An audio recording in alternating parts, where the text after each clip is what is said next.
Okay, ચલો વિદ્યાર્થી મિત્રો, આજે આપણે ધોરણ 10 ની અંદર વિજ્ઞાન વિષયની અંદર યુનિટ નંબર 1 કે જેને આવનારા સમયમાં નજીકમાં જ બોર્ડની એક્ઝામ આવી રહી છે એને અનુલક્ષીને તમામ વિદ્યાર્થીઓ માટે લઈને આવ્યા છીએ આપણે ઓનલી ફોર આઈએમપી. એટલે કે આ યુનિટમાંથી આપણને કેવા પ્રશ્નો પૂછાઈ શકવાના છે અથવા તો આ યુનિટની આપણે કેવી રીતે તૈયારી કરવી જોઈએ એની સીધી 1 to 1 અને સીધી જ એની સિવાય બીજી કોઈ વાત નહીં, માત્ર ને માત્ર આઈએમપી ટોપિક ઉપર આપણે વાત કરવા જઈ રહ્યા છીએ.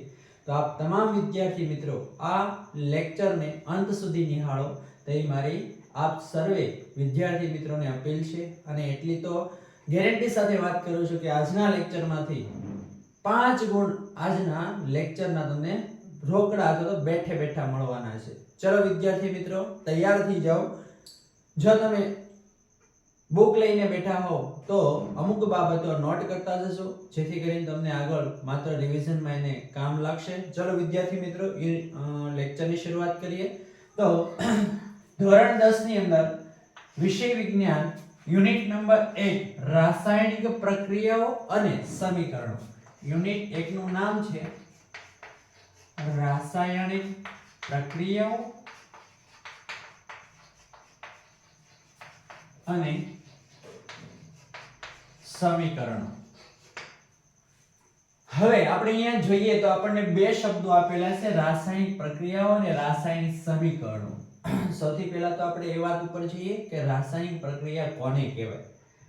કારણ કે આ યુનિટનો જો આપણે ગુણભાર જોઈએ બોર્ડની પરીક્ષામાં તો આ યુનિટમાંથી કુલ ગુણ 5 પૂછાવાના છે. 5 ગુણનો ગુણભાર આ યુનિટ ધરાવે છે, જેમાંથી એક પ્રશ્ન વિભાગ બી ની અંદર પૂછાવાનો છે. વિભાગ બી ની અંદર એટલે કે 2 ગુણનો પૂછાવાનો છે અને એક પ્રશ્ન વિભાગ સી ની અંદર 3 ગુણનો પૂછાવાનો છે. હવે સૌથી પહેલા તો વિદ્યાર્થી મિત્રો આપણને એ ખબર હોવી જોઈએ કયો પ્રશ્ન કેવી રીતે આપણને પૂછાઈ શકે. આપણે આ વાત આ લેક્ચર દરમિયાન કરવાની છે. ચાલો આપણે શરૂઆત કરીએ. તો સૌથી પહેલા તો રાસાયણિક પ્રક્રિયા એટલે શું પહેલા એ આપણે સમજવું જોઈએ. તો રાસાયણિક પ્રક્રિયા એટલે દાખલા તરીકે હું તમને અહીંયા ઉદાહરણ આપું કે મેગ્નેશિયમની પટ્ટી છે એને હવાની હાજરીમાં સળગાવવામાં આવે તો આપણને ખબર છે કે હવામાં શું હોય, ઓક્સિજન. અને કોઈ પણ પદાર્થને સળગવા માટે આપણને એટલી તો ખબર જ છે કે એને ઓક્સિજનની જરૂરિયાત રહે છે. ચલો વિદ્યાર્થી મિત્રો, અહીંયા મેગ્નેશિયમ વત્તા ઓક્સિજન આ બંનેના સંયોજનથી MgO મેગ્નેશિયમ ઓક્સાઇડ બનશે. તો આ એક પ્રક્રિયા છે. શું છે તો કે આ એક રાસાયણિક પ્રક્રિયા છે. તમે જોઈ શકો છો કે અહીંયા એની અવસ્થા બદલાય છે અથવા તો એના રંગમાં ફેરફાર થાય છે. તો આપણે એવું કહી શકીએ. અને આ સિવાય પણ આપણે એવું કહી શકીએ કે આપણા રોજિંદા જીવનમાં પણ ઘણી બધી રાસાયણિક પ્રક્રિયાઓ આપણે જોતા હોઈએ છીએ, જેમ કે દૂધ છે એનું બગડી જવું અથવા દૂધ છે તે દહીં બનવું દૂધનું, અથવા તો જે લોખંડ છે એનું કટાઈ જવું, અથવા તો આપણી પાચન ક્રિયા છે અથવા તો જે શ્વસન ક્રિયા કરીએ છીએ, આ તમામે તમામ રાસાયણિક પ્રક્રિયાઓ છે. અને મેં તમને કીધું એમ કે રાસાયણિક પ્રક્રિયા થાય ત્યારે કાં તો એના રંગમાં ફેરફાર થશે, કાં તો એની અવસ્થામાં ફેરફાર થશે. તો આપણે એને શું કહી શકીએ તો કે ભાઈ રાસાયણિક પ્રક્રિયા કહી શકીએ. રાસાયણિક પ્રક્રિયા એટલે તમને એવો પ્રશ્ન પૂછાઈ શકે કે રાસાયણિક પ્રક્રિયા એટલે શું, ઉદાહરણ આપીને સમજાવો. ત્યારે હંમેશા તમારે આ પ્રમાણે ઉદાહરણ આપી દેવું તમને આવડતું હોય તેવું. અને રાસાયણિક પ્રક્રિયાના જો આપણે ડિટેલમાં ચર્ચા કરીએ તો આ બંને છે એ પ્રક્રિયકો છે. શું છે? પ્રક્રિયકો. જ્યારે જમણી તરફ આપેલ છે નિપજ છે. જમણી તરફ હોય એ હંમેશા શું હશે? નિપજ હશે. જ્યારે ડાબી તરફ હશે લેફ્ટ હેન્ડ સાઈડ, તમારી બુકમાં આવું આપેલું છે લેફ્ટ હેન્ડ સાઈડ અને રાઈટ હેન્ડ સાઈડ, એટલે RHS અને LHS એટલે લેફ્ટ હેન્ડ સાઈડ. ડાબી બાજુ હશે તે પ્રક્રિયકો હશે અને જમણી બાજુ હશે તે નિપજ હશે. ચલો વિદ્યાર્થી મિત્રો, આઈ હોપ કે તમને રાસાયણિક પ્રક્રિયાઓ એટલે શું એ સમજાઈ ગયું હશે અને રાસાયણિક પ્રક્રિયાનું ઉદાહરણ પણ તમને સમજાઈ ગયું છે. ચલો વિદ્યાર્થી મિત્રો, રાસાયણિક સમીકરણ એટલે શું? તો બસ આ જ જે મેં અહીંયા લખ્યું છે એ શું છે? રાસાયણિક સમીકરણ. શું છે રાસાયણિક સમીકરણ? યાદ રાખજો, તમને 3 ગુણનો અને 2 ગુણનો પ્રશ્ન પૂછાવાનો છે. તો તમને એવો પ્રશ્ન પૂછાય છે કે રાસાયણિક પ્રક્રિયા એટલે શું અને રાસાયણિક પ્રક્રિયાનું સમીકરણ આપો, ત્યારે તમારે આ જવાબ બેઠે બેઠો કોપી લખી નાખવાનો છે. તમને પૂરા ગુણ મળશે એ મારી ગેરંટી. ચલો વિદ્યાર્થી મિત્રો, આગળ જોઈએ આપણે આ યુનિટની અંદર.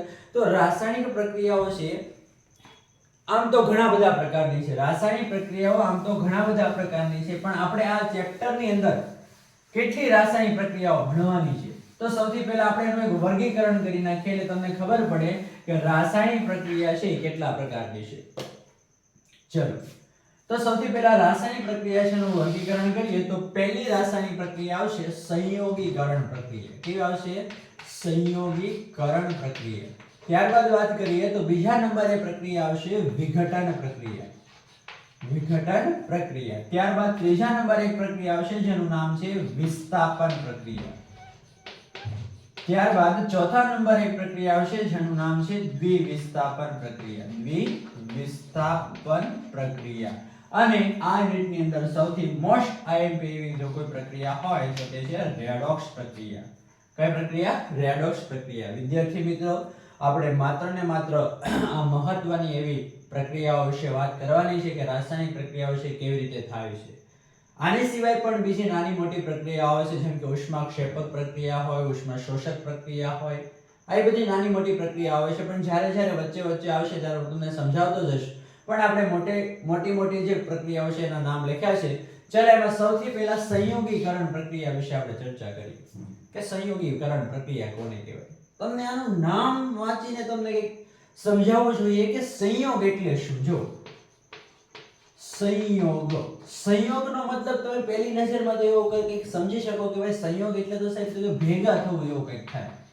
ભેગા થવું આવો કંઈક અર્થ તમે કરી શકો. સંયોગ એટલે કે ભેગું થવું એમ. તો આ સંયોગીકરણ પ્રક્રિયા બસ એવી જ કંઈક છે. જો હું તમને એક એક્ઝામ્પલ આપીને સમજાવું એટલે તમને વધારે સમજાય કે સંયોગીકરણ પ્રક્રિયા એટલે શું. દાખલા તરીકે હું એક એક્ઝામ્પલ લખું. હમણાં જ આપણે આગળ લખ્યું તો એ પણ લખી શકાય કે મેગ્નેશિયમ વત્તા ઓક્સિજન એટલે બનશે મેગ્નેશિયમ ઓક્સાઇડ.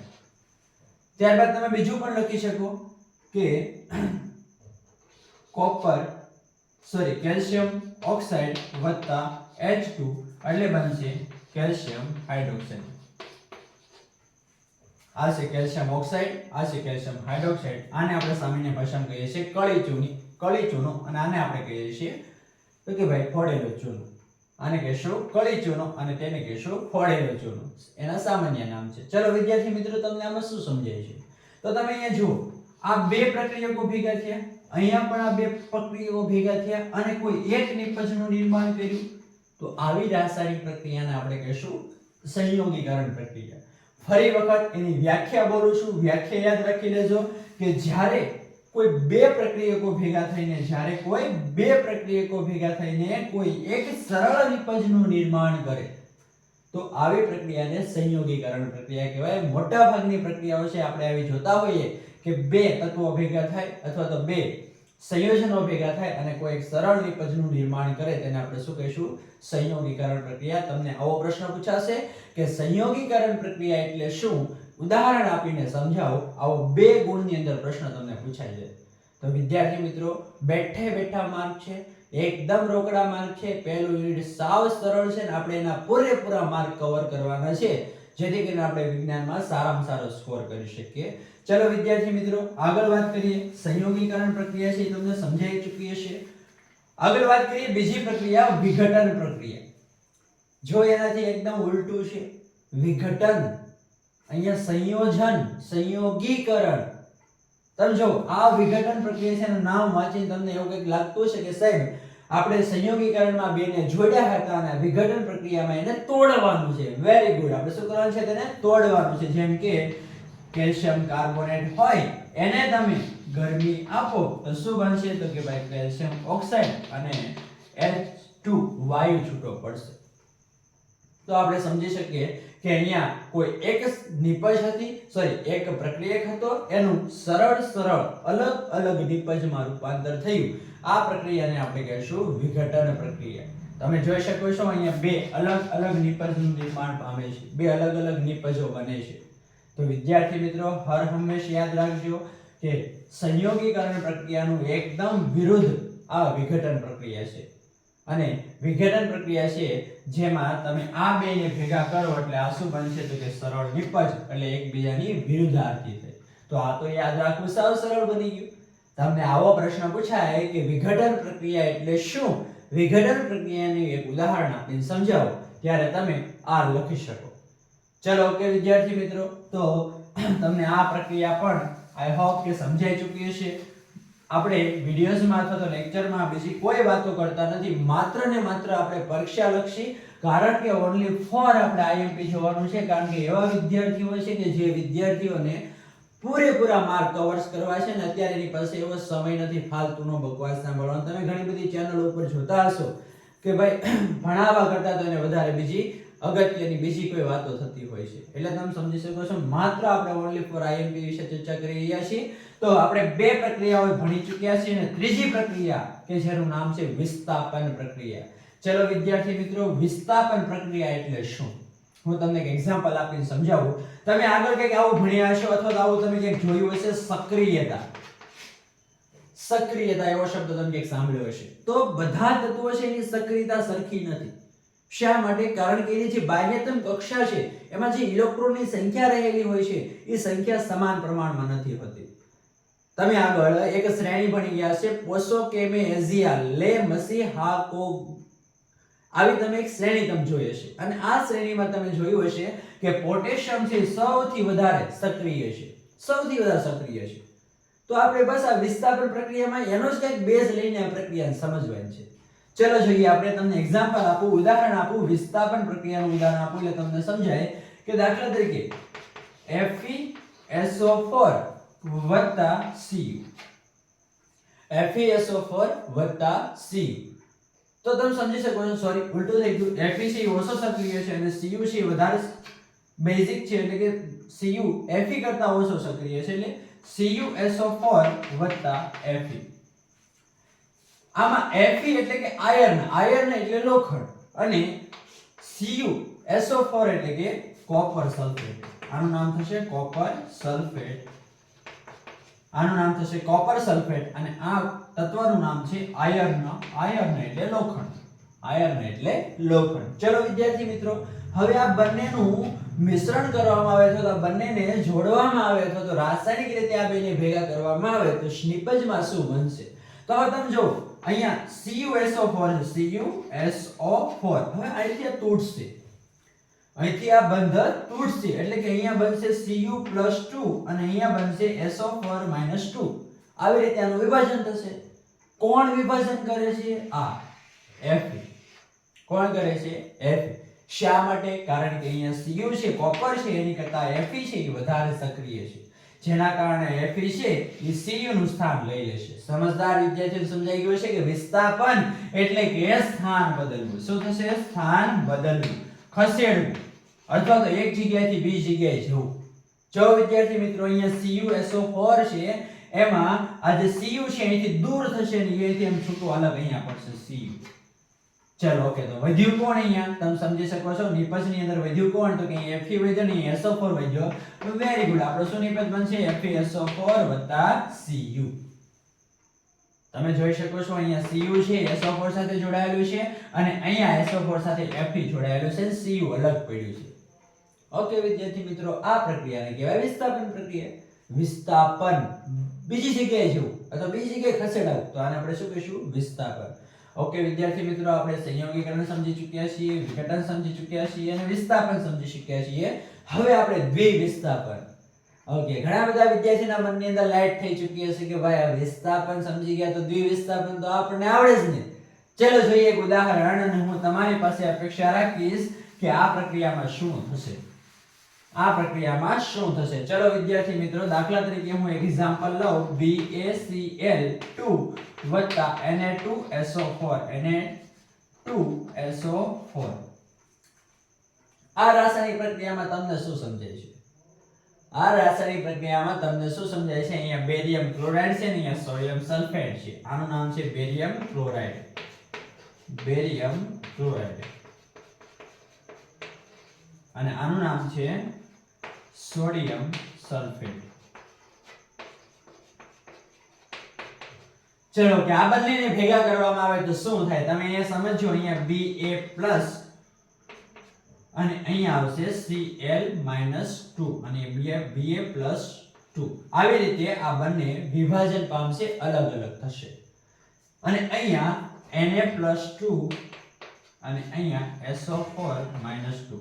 હા વિદ્યાર્થી મિત્રો Na+1 જ આવે અને Ca -1 જ આવે કારણ કે એની સંયોજકતા 1 છે, પણ તમે સમજી શકો છો અહીંયા આપણે કોઈ સંતુલિત નથી કરતા, આપણે માત્ર સમજવા ખાતર આ પ્રક્રિયાને સમજવાનો કોશિશ કરીએ છીએ. આપણે અહીંયા રાસાયણિક પ્રક્રિયાને સંતુલિત નથી કરતા. યાદ રાખજો કે આ યુનિટમાંથી આપણને MCQ કે હેતુલક્ષી કે ખાલી જગ્યા કે ખરું ખોટું એવું કશું પૂછાવાનું નથી. એટલા માટે આપણે એમાં પડતા જ નથી. આપણે માત્ર ને માત્ર એક્ઝામ લક્ષી વાત કરી રહ્યા છીએ, કારણ કે આમાંથી 2 ગુણ ને 3 ગુણ પૂછાવાનો છે. તો પછી રાસાયણિક પ્રક્રિયાને સંતુલિત કરવી તો એ કઈ 2 ગુણમાં પૂછાય નહીં, 3 ગુણમાં પૂછાય નહીં. માત્ર 1 ગુણની અંદર રાસાયણિક પ્રક્રિયા છે નીચેનામાંથી કઈ સંતુલિત છે એવો પ્રશ્ન બને. જે તે સમયે આગળના વર્ષની અંદર એવા પ્રશ્નો અથવા તો ભૂતકાળમાં રિપીટ થયેલા છે, પણ આ વખતે પેપર સ્ટાઇલ બદલાયેલી છે.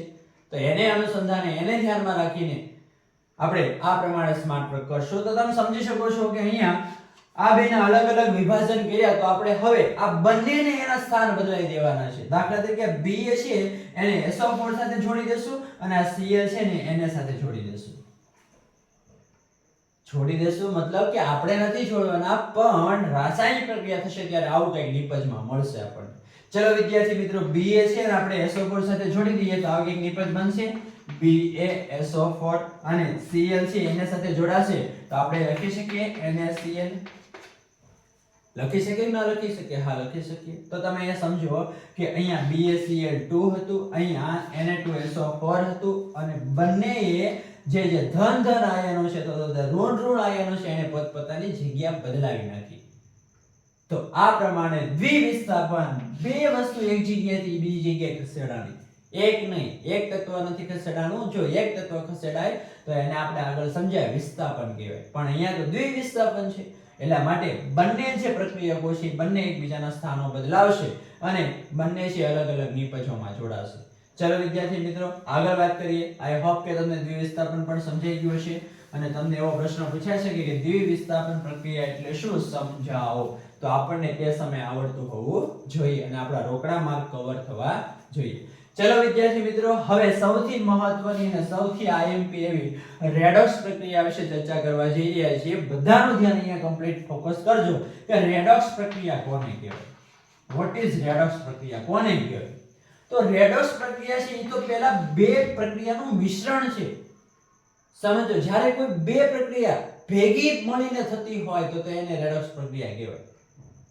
હવે બે પ્રક્રિયાઓ તો કઈ ભેગી થતી હશે? ચલો જોઈએ. તો રેડોક્સ પ્રક્રિયા એટલે એની અંદર ઓક્સિડેશન પ્રક્રિયા પણ થવી જરૂરી છે, ઓક્સિડેશન પ્રક્રિયા પણ થવી જરૂરી છે અને રિડક્શન પ્રક્રિયા થવી પણ જરૂરી છે. આ બંને પ્રક્રિયા ભેગી થાય એક જ પ્રક્રિયા દરમિયાન અથવા તો વારાફરતી થાય તો એ આખી પ્રક્રિયાને આપણે રેડોક્સ પ્રક્રિયા કહીશું. વિદ્યાર્થી મિત્રો, ફરી એક વખત કહું છું, તમને એવો પ્રશ્ન પૂછાઈ શકે રેડોક્સ પ્રક્રિયા એટલે શું? રેડોક્સ પ્રક્રિયાનું એક ઉદાહરણ આપીને સમજાવો ત્યારે તમારે ઓક્સિડેશન પ્રક્રિયા પણ સમજાવવી પડે, રિડક્શન પ્રક્રિયા પણ સમજાવવી પડે, આ બંનેના એક એક એક્ઝામ્પલ પણ લખવા પડે અને છેલ્લે તમારે રેડોક્સ પ્રક્રિયા છે એને પણ વિગતે દર્શાવવી પડે. તો આવો પ્રશ્ન તમને 3 ગુણમાં પૂછાઈ શકે. બાકી તો તમને ખબર જ છે કે આ યુનિટની અંદર બીજા કોઈ પ્રશ્નો એવા નીકળી શકે એમ નથી, માત્ર આ જ બધા પ્રશ્નો છે જે આપણે તૈયાર કરવા પડે. ચલો વિદ્યાર્થી મિત્રો, વાત કરીએ ઓક્સિડેશન પ્રક્રિયા એટલે શું. સાવ સરળ છે, સાવ સરળ છે. યાદ રાખજો, ઉલટ સુલટ ન થઈ જાય. કોઈ પણ રાસાયણિક પ્રક્રિયા દરમિયાન ઓક્સિજન ઉમેરાય અથવા, શબ્દને સમજો, શબ્દને પકડજો, અથવા હાઇડ્રોજન દૂર થાય, હાઇડ્રોજન દૂર થાય તો એવી રાસાયણિક પ્રક્રિયાને આપણે ઓક્સિડેશન પ્રક્રિયા કહીશું. જ્યારે રિડક્શન પ્રક્રિયામાં એનાથી ઉલટું, હાઇડ્રોજન છે એ ઉમેરાશે, હાઇડ્રોજન ઉમેરાય અને અથવા ઓક્સિજન દૂર થાય, ઓક્સિજન દૂર થાય. તો આવી રાસાયણિક પ્રક્રિયાને આપણે શું કહીશું? તો કે ભાઈ રિડક્શન પ્રક્રિયા કહીશું. જો બંને એકદમ એકબીજાથી ઉલટું છે, ફેરફાર ન થઈ જાય, ઓક્સિડેશન ઉપરથી યાદ રાખજો સૌથી પહેલા ઓક્સિજનને ઉમેરવું. કારણ કે વિદ્યાર્થી મિત્રો જ્યારે પરીક્ષા લખતા હોય, જ્યારે પરીક્ષાના થોડા ડરથી અથવા તો આવડતું હોય છતાં પણ ભૂલો કરતા હોય ત્યારે હર હંમેશા યાદ રાખવું, પહેલા તો શાંતિથી પેપરને સમજવું ત્યારબાદ જ લખવું. કારણ કે મેં ઘણા બધા એવા વિદ્યાર્થીઓ જોયેલા છે જેને ઘણું બધું આવડતું હોય છે છતાં પણ પરીક્ષાની અંદર લખી ન શકતા અથવા તો લખેલું હોય તો ખોટું લખેલું હોય છે. તો આવું ન થાય તે માટે આપણે અત્યારથી જ એવી કોઈ કી બનાવી નાખીએ અથવા તો આપણે એને યાદ રાખવા માટેની રીત ગોતી લઈએ જેથી કરીને આપણા માર્ક તૂટે નહીં. ચલો વિદ્યાર્થી મિત્રો, આપણે રેડોક્સ પ્રક્રિયા એટલે શું એ તો સમજી લીધું, પણ રેડોક્સ પ્રક્રિયાનું ઉદાહરણ આપણને આવડતું હોવું જોઈએ, નહીં તો અધૂરા માર્ક મળશે આપણે જ્યાં સુધી પૂરેપૂરો જવાબ નહીં લખીએ ત્યાં સુધી. ચલો ઓકે, જોઈએ. તો રેડોક્સ પ્રક્રિયાનું ઉદાહરણ સમજતા પહેલા આપણે ઓક્સિડેશનનું ઉદાહરણ સમજશું ને ત્યારબાદ રિડક્શનનું ઉદાહરણ સમજશું, ત્યારબાદ આપણે રેડોક્સ પ્રક્રિયા છે ને ભેગી આપણે સમજશું. ચલો ઓકે, આગળ વાત કરીએ કે જ્યારે કોપર ને ઓક્સિજન સાથે પ્રક્રિયા કરાવવામાં આવે, કોપર છે એને ઓક્સિજન સાથે પ્રક્રિયા કરાવવામાં આવે. મને ખબર છે કે ઓક્સિજન છે એને ક્યારે એકલો ન લખી શકાય, પણ માત્ર આપણે અહીંયા સમજવા માટે પ્રયત્ન કરી રહ્યા છીએ, નહીં કે રાસાયણિક પ્રક્રિયાને સંતુલિત કરી રહ્યા છીએ. ચલો કઈ વાંધો નહીં, છતાં પણ હું લખી આપું છું કે ઓક્સિજનને ડબલ લ્યો તો તમારે કોપરને પણ ડબલ લેવા પડે, એટલે કે એના બે અણુને તમારે લેવા પડે. ચલો ઓકે, કોપર છે એની ઓક્સિજન સાથે પ્રક્રિયા કરો તો એની નિપજ શું મળશે? તો કોપર છે ઓક્સિજન સાથે જોડાશે, કોપર ઓક્સાઇડ બનશે અને ઈ 2 મોલ બનશે. કેટલા બનશે? 2 મોલ, અથવા તો 2 ની સંખ્યા 2 ના ગુણિતમાં મળશે, કારણ કે આપણે એના કેટલા અણુ લીધા છે? 2 લીધા છે. ચલો ઓકે, તો આ રાસાયણિક પ્રક્રિયા તમને શું સમજાય છે? તો કે ભાઈ આ એક Cu કોપર હતું અને એની અંદર ઓક્સિજન એડ થયું, એટલે તમે જો ઓક્સિજન એડ થયો, ભાઈ હમણાં જ મેં તમને કીધું ઓક્સિજન એડ થયો, ઓક્સિજન ઉમેરાણો, તો એ પ્રક્રિયા એટલે ઓક્સિડેશન. કઈ પ્રક્રિયા? ઓક્સિડેશન પ્રક્રિયા. Very good. તો ઓક્સિડેશન પ્રક્રિયા આપણે અહીંયા સમજી લીધી. ત્યારબાદ વાત કરીએ તો રિડક્શન પ્રક્રિયા. તો કે કોપર ઓક્સાઇડ છે, આ કોપર ઓક્સાઇડ છે, ઈ કોપર ઓક્સાઇડ છે એને આપણે હાઇડ્રોજન સાથે પ્રક્રિયા કરાવીએ તો તમે સમજી શકો કે અહીંયા કોપર અલગ પડશે અને H2O અલગ પડશે. એક મિનિટ આપણે જોઈ લઈએ કે જ્યારે તમે CO છે ને H2 સાથે પ્રક્રિયા કરશો, બસ બરોબર જ છે, તો તમે એ સમજો કે ઓક્સિજન છે એ અહીંયા નથી. પ્રક્રિયકની અંદર ઓક્સિજન છે પરંતુ નિપજની અંદર આપણને ઓક્સિજન મળતો નથી, અને અહીંયા તમે જોવા H2 એની સાથે ઉમેરાણો, H2 એની સાથે ઉમેરાણો એટલે કે અહીંયા કોપર ઓક્સાઇડ છે તેની સાથે H2 એટલે હાઇડ્રોજન વાયુનો આપણે પ્રક્રિયા કરાવડાવી તો આપણને કોપર છે અલગ મળે છે અને H2 એટલે કે પાણી આપણને અલગ મળે છે. તો આ બંને રાસાયણિક પ્રક્રિયા તમે સમજી શકો કે અહીંયા કોપર હતો એની સાથે ઓક્સિજનની પ્રક્રિયા કરી, કોપર ઓક્સાઇડ મળ્યો એટલે કે ઓક્સિજન છે એની સાથે એડ થયો. હમણાં જ મેં કીધું ઓક્સિજન એડ થાય તો ઓક્સિડેશન પ્રક્રિયા. ત્યારબાદ તો કે કોપર ઓક્સાઇડ છે એમાં ઓક્સિજન હાજર છે અને એની તમે H2 સાથે પ્રક્રિયા કરો તો નિપજની અંદર આપણને ઓક્સિજન મળતો નથી, એટલે આ પ્રક્રિયા ઓક્સિજન દૂર થયો. શું થયું? ઓક્સિજન દૂર થયો, એટલે આ પ્રક્રિયાને શું કહેશું આપણે? રિડક્શન. કઈ પ્રક્રિયા કહેશું? રિડક્શન પ્રક્રિયા કહેશું. હવે તમે સમજી ચૂક્યા હશો કે ઓક્સિડેશન પ્રક્રિયા કોને કહેવાય, રિડક્શન પ્રક્રિયા કોને કહેવાય, અને આ બંને પ્રક્રિયાનું મિશ્રણ એટલે રેડોક્સ પ્રક્રિયા. ચલો વિદ્યાર્થી મિત્રો, આ બંનેનું આપણે ભેગું એક ઉદાહરણ લખીએ, અથવા તો નીચે હું તમને લખી આપું કે ભાઈ CuO એટલે કોપર ઓક્સાઇડ અને એની પ્રક્રિયા તમે H2 સાથે કરો તો રાસાયણિક પ્રક્રિયા જે પૂર્ણ થાય છે એમાં આપણને શું મળશે? કોપર વત્તા H2O. અને આ રાસાયણિક પ્રક્રિયા તમે જોવો એટલે કે ઉપરની જ મેં નીચે લખેલી છે, પણ તમે સમજજો ધ્યાનપૂર્વક કે અહીંયા ઓક્સિજન છે, જે ઓક્સિજન અહીંયા છે નહીં, એટલે આ પ્રક્રિયા કઈ થઈ ગઈ? તો કે ઓક્સિજન દૂર થયો. ઓક્સિજન દૂર થાય તો કઈ પ્રક્રિયા? રિડક્શન પ્રક્રિયા. વેરી ગુડ, એક તો થઈ ગઈ. ચલો બીજી પણ આપણે જોઈએ તો કે હાઇડ્રોજન છે એ શું થયો? તો કે હાઇડ્રોજન છે એકલો હતો, આની સાથે ઓક્સિજન છે નહીં. હવે તમે અહીંયા જુઓ નિપજની અંદર ઓક્સિજન ઉમેરાણો, તો કે હા, તો ઓક્સિજન ઉમેરાય, ઓક્સિજન એડ થાય તો ઈ રાસાયણિક પ્રક્રિયા ઓક્સિડેશન. તો કે આ ઓક્સિડેશન પ્રક્રિયા અને આ રિડક્શન પ્રક્રિયા.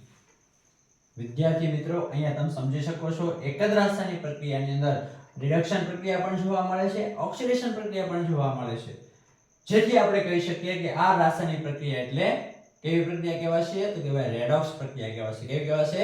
રેડોક્સ પ્રક્રિયા.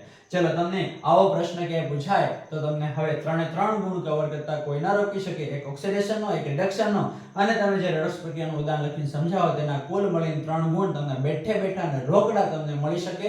આ યુનિટમાંથી કોઈ પણ માર્ક કપાવવાની હવે તમારી સંભાવના નહીં રહે. વિદ્યાર્થી મિત્રો, જો લેક્ચર સ્પીડમાં ચાલતો હોય તો તમે થોડું સ્પીડ ઓછી કરીને પણ જોઈ શકશો, પણ વ્યવસ્થિત એક વખત આ લેક્ચરને તમે અટેન્ડ કરશો તો હું તમને ગેરંટી સાથે કહું છું કે આ લેક્ચર બાદ તમને યુનિટ 1 માંથી કોઈ પ્રશ્ન નહીં રહે. અને આપણે એક સિરીઝ જ લઈને આવેલા છીએ કે આ સિરીઝ મુજબ આપણે દરરોજ 45 મિનિટના કે 40 મિનિટના લેક્ચરમાં આપણે એક યુનિટને એક લેક્ચરમાં કવર કરી દઈએ. હા, ન થાય, હું માનું છું કે એક લેક્ચરમાં ક્યારેય એક યુનિટ કવર ન થાય, પણ વળીને કહું છું કે આપણે માત્ર ને માત્ર ઓન્લી ફોર આઈએમપી વિશે વાત કરવા જઈ રહ્યા છીએ. અને એક વખત આઈએમપી પ્રશ્નો આપણે કવર કરી લઈએ ત્યારબાદ સમયની અનુકૂળતાએ આપણે બીજા પ્રશ્નો પણ કવર કરી શકીએ. ચલો વિદ્યાર્થી મિત્રો, અત્યારે આપણે બધી જ પ્રક્રિયાઓ એક વખત વ્યવસ્થિત જોઈ લીધી છે અને ફરી એક વખત કહી દઉં કે કઈ પ્રક્રિયાની વ્યાખ્યા કેમ લખવી. તો સૌથી પહેલા સંયોગીકરણ પ્રક્રિયા જોઈએ, અને સંયોગીકરણ પ્રક્રિયા છે એની વ્યાખ્યા આપણે કેવી રીતે લખી શકીએ કે જ્યારે કોઈ બે પ્રક્રિયકો ભેગા થાય અને કોઈ એક નિપજનું નિર્માણ કરે જોડાઈને, બરાબર ને, તો એને આપણે શું કહીશું? સંયોગીકરણ પ્રક્રિયા. એનાથી ઉલટું વિઘટન પ્રક્રિયા, કે જ્યારે કોઈ એક જટિલ પદાર્થમાંથી બે અલગ અલગ સરળ નિપાજનું નિર્માણ થાય તો તેને કહીશું વિઘટન પ્રક્રિયા.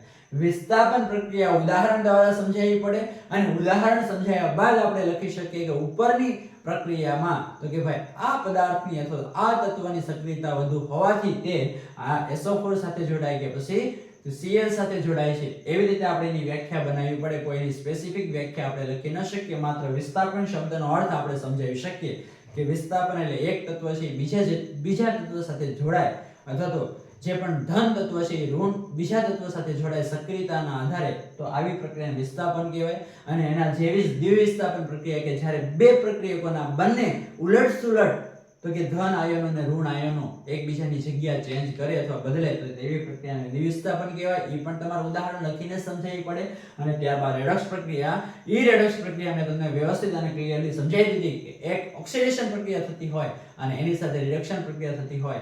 ઓક્સિડેશન પ્રક્રિયા એટલે એવી પ્રક્રિયા કે જેમાં ઓક્સિજન ઉમેરાતો હોય અથવા હાઇડ્રોજન દૂર થતો હોય.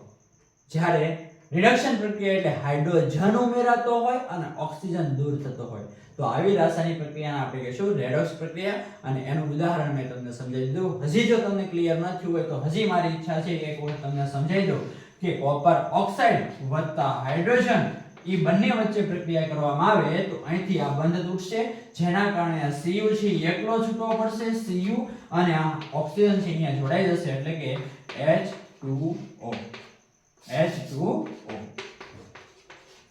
અને આ રાસાયણિક પ્રક્રિયા દરમિયાન તમે નોટિસ કર્યું હશે કે અહીંયા ઓક્સિજન છે, જ્યારે આની જે નિપજ અહીંયા મળી છે એમાં ઓક્સિજન છે નહીં. એટલે ઓક્સિજન દૂર થાય તો એ પ્રક્રિયા રિડક્શન પ્રક્રિયા. કઈ પ્રક્રિયા? રિડક્શન. જ્યારે અહીંયા હાઇડ્રોજન છે એની સાથે ઓક્સિજન નથી પરંતુ અહીંયા ઓક્સિજન હાજર છે, એટલે આપણે હમણાં સમજી ગયા કે જે પ્રક્રિયામાં ઓક્સિજન ઉમેરાય તેને શું કહેવાય? તો કે ઓક્સિડેશન. તો આને આપણે કહીશું રેડોક્સ પ્રક્રિયા. ચલો વિદ્યાર્થી મિત્રો, આ યુનિટમાં આની સિવાયના બીજા કેવા પ્રશ્નો પૂછાઈ શકે?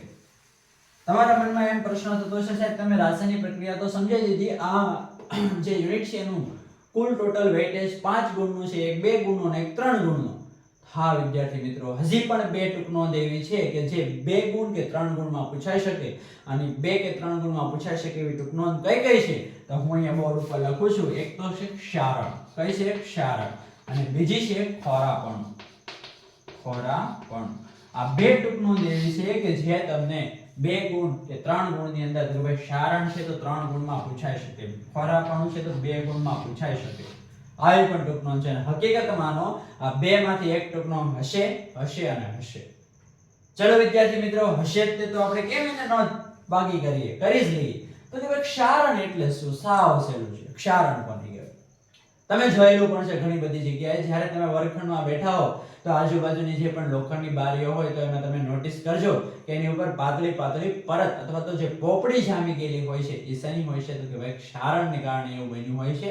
અને કેવી રીતે બને તો તમે સમજો. એની કે રાસાયણિક પ્રક્રિયા હું તમને સમજાવું કે ભાઈ લોખંડ છે, Fe છે, લોખંડ આયર્ન છે, એની ઉપર ઓક્સિજન એની સાથે સંયોજન અથવા તો એની ઉપર હુમલો કરે અથવા તો એની સાથે મિશ્ર થાય ત્યારે એ ફેરિસ ઓક્સાઇડ બનાવશે, Fe2O3 બનાવશે.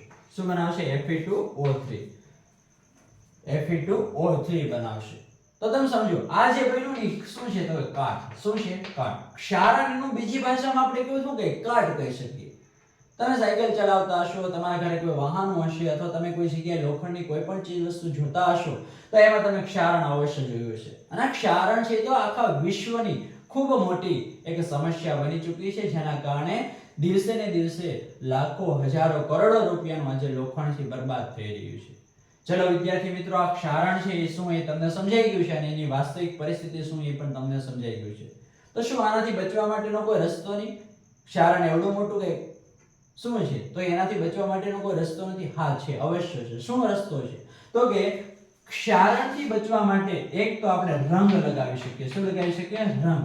હા, હવે સમજાણું કે બધા વાહનો ઉપર શા માટે રંગ લગાવેલો હોય, શા માટે બારીઓને કલર કરવામાં આવતો હોય, અથવા કોઈ પણ લોખંડની વસ્તુને શા માટે રંગ કરવામાં આવે.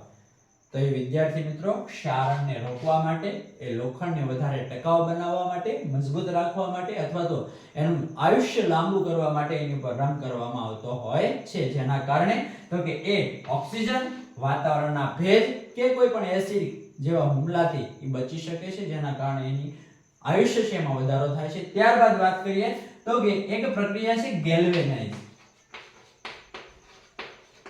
એક પ્રક્રિયા છે ગેલ્વેનાઇઝ પ્રક્રિયા.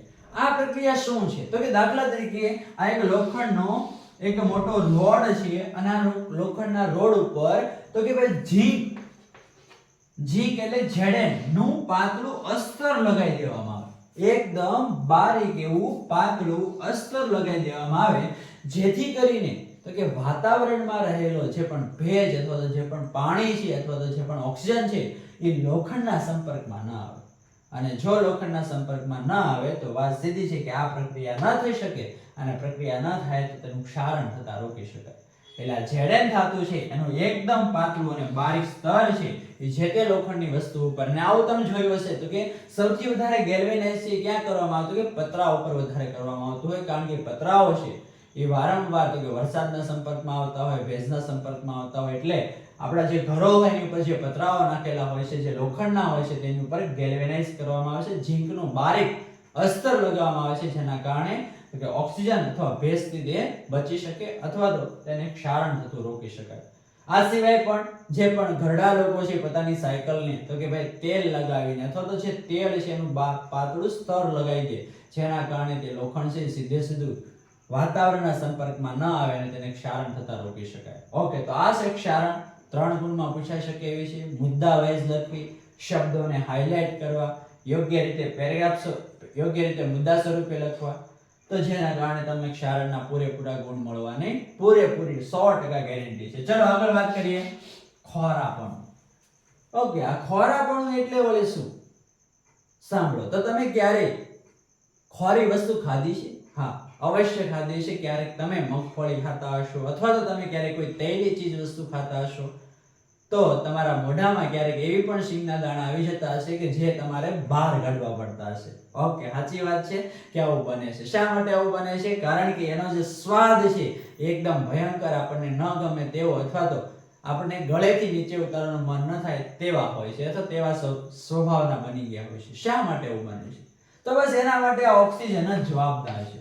તેના માટે કોણ જવાબદાર છે? ઓક્સિજન. ભાઈ, જેમ લોખંડને ક્ષારણ થાય એમ કોઈ પણ ખાદ્ય ચીજ વસ્તુ હોય, તૈલી ખાદ્ય ચીજ વસ્તુ, ભાઈ વ્યવસ્થિત સમજો, તૈલી ખાદ્ય ચીજ વસ્તુ કે જેની અંદર તેલનો ભાગ હોય, અથવા તો તેમાં તૈલી પદાર્થ હોય, તો આવા તૈલી પદાર્થને ખોરા થતા રોકવા માટે આપણી પાસે પણ ઘણા બધા રસ્તા છે. પણ હા, એક ટોપિક વિશે વાત કરી લઈએ. જો કે એમસીક્યુ તમારે પૂછાવાના નથી, છતાં પણ આપણે એક વખત વાત કરી લઈએ કે જે પણ તમે વેફર યા તો કોઈ પણ પેકેટ લેવા માટે જાવ છો, પેકેટ મતલબ કે તમે જે પણ વેફર અથવા તો કોઈ પણ તેલી ચીજ વસ્તુનું જે પણ પેકેટ બજારમાં ઉપલબ્ધ છે, જે તમે નાસ્તા તરીકે લ્યો છો, એની અંદર તો કે ભાઈ ગેસ ભરેલો હોય છે. એમાં હોય માત્ર 4 કે 5 કે 10 ચિપ્સ, પણ ઈ પેકેટ આપણને ખૂબ મોટું લાગે. હા, વાત સાચી છે કે સાહેબ આવું બને છે. પણ આ ગેસ છે એ કયો ગેસ હોય છે? તો કે N2 ગેસ હોય છે, નાઇટ્રોજન ગેસ હોય છે. આ નાઇટ્રોજન ગેસ છે જેના થકી તો કે ભાઈ વાતાવરણની અંદર રહેલો ઓક્સિજન એ ચિપ્સ એ તૈલી પદાર્થના સંપર્કમાં ન આવી શકે, એટલે જે અંદર રહેલી પેકેટમાં રહેલી જે ચીજ વસ્તુ ખાદ્ય સામગ્રી છે એ બચી જાય, અથવા તો તે ખોરી ન થાય, અથવા તો તે વાતાવરણના સંપર્કમાં ન આવે, જેના કારણે ઓક્સિજન તેને ન મળે, એટલે તે વસ્તુ ખોરી ન થાય. આજે માર્કેટની અંદર તો કે ભાઈ અઠવાડિયું 15 દિવસ 2 મહિના 5 મહિના 10 મહિના ત્યાં સુધી બધો માલ પડ્યો હોય તો તેને બગડતા રોકવા માટેનો એક રસ્તો છે કે તેની અંદર નાઇટ્રોજન ગેસ ભરવામાં આવે જેના કારણે તે વાતાવરણના સંપર્કમાં ન આવે. ત્યારબાદ વાત કરીએ એક સામાન્ય એક્ઝામ્પલ આપું કે તમારે જો કોઈ પણ તેલી ચીજ વસ્તુઓને બચાવવી હોય અથવા તો તેને ખોરી થતા રોકવી હોય તો તમે એક કામ કરી શકો કે તેને હવાચુસ્ત રીતે બંધ કરી દો. હવાચુસ્ત રીતે બંધ કરવી એટલે શું? તો કે જે પણ ચીજ વસ્તુ છે એને તમે એક વખત બંધ કર્યા પછી તો કે એને વારંવાર ખોલવી નહીં અથવા તો બહારની હવા એના સંપર્કમાં ન આવે તો તે ખોરી થતી રોકશે અથવા તો ખોરી નહીં થાય. ઓકે વિદ્યાર્થી મિત્રો, તો આટલી વસ્તુ તમે ખોરાપણામાં લખો તો તમને આમાંથી પૂરા ગુણ મળવા પાત્ર છે. ફરી એક વખત સમજાવું છું વિદ્યાર્થી મિત્રો કે આ યુનિટ 5 ગુણનું વેઇટેજ ધરાવે છે અને આ 5 ગુણ છે બેઠે બેઠા આપણને આજના વિડિયો લેક્ચરમાંથી મળવા જ જોઈએ. કારણ કે આ બધા પ્રશ્નો જ પૂછાઈ શકે એવા છે. કારણ કે આની સિવાય બીજા પ્રશ્નો લાવશે તો લાવશે ક્યાંથી? અને એકદમ સહેલા હેતુલક્ષી તો પૂછવાના નથી, ખરા ખોટા પૂછવાના નથી, બીજું તો શું પૂછવાના? તો બસ આવા જ પ્રશ્નોની આપણે તૈયારી કરવાની છે. ફરી એક વખત જો તમે વિડિયો છે એ જો સ્પીડમાં જોયો હોય તો શાંતિથી એક વખત વિડિયોને પૂરો અંત સુધી જોજો અને તમામ પ્રક્રિયાઓ છે એને એક વખત શોર્ટ કીના રીતથી તમે એને લખી લેજો, મોઢે લખી લેજો, એકવાર વિડિયો લેક્ચર જોઈ લેજો એટલે તમને આ યુનિટમાંથી પૂરેપૂરા ગુણ મળશે. ઓકે વિદ્યાર્થી મિત્રો, આપણે આ યુનિટ છે એને અહીંયા પૂરું કરીએ છીએ. નેક્સ્ટ ટાઈમ નવા લેક્ચરમાં આપણે આની પછીના યુનિટમાં એટલે કે બીજું યુનિટ છે એમાંથી મોસ્ટ આઈએમપી પ્રશ્નો એવા અને તમને 30 35 કે 40 મિનિટની અંદર આખું યુનિટની એક ઝલક તમને મળી જાય એવા હેતુસર આપણે નવા એક યુનિટને લઈને આવશું શોર્ટ સમયની અંદર. ત્યાં સુધી વિદ્યાર્થી મિત્રો ખૂબ સારી રીતે મહેનત કરો અને ગુજરાતની અંદર ટોપ બનો તો ગુજરાતની અંદર સારામાં સારા માર્ક લઈને આવો તેવી શુભેચ્છા છે. આ યુનિટને આપણે અહીંયા જ પૂરું કરીએ છીએ.